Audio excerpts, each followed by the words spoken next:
เกิดหลายปีถึงอายสิมีอายุหลายกว่าน้องลาถึงผมสิงอก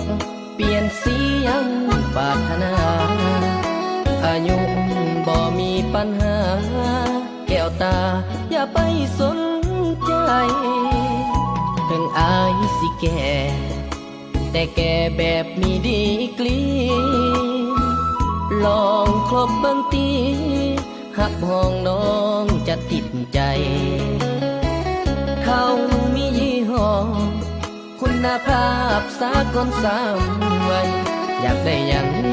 บ่ขัดใจคนแก่ไวไฟตามใจหน้ามนบ่ให้ขัดสนถ้าหากคนเก่าเกณฑ์จังอายอย่าคิดยังหลายมักอายผู้ใจสากลทุ่มเทบ่เหลือเพื่อบ่ให้น้องขัดสนน้องอย่าไปคิดกังวลมาหักคนผู้ที่สูงวัยถึงอายสิเฒ่าแต่เป็นเท่าหักจริงนะน้อ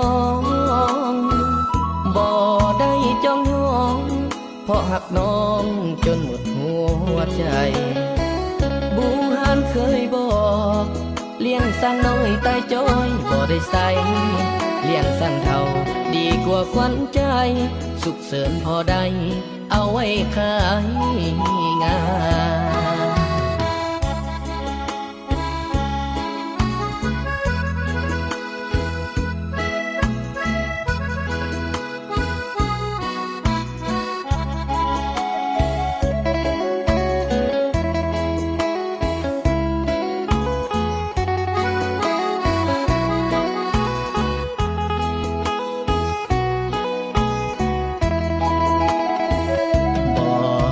ขัดสน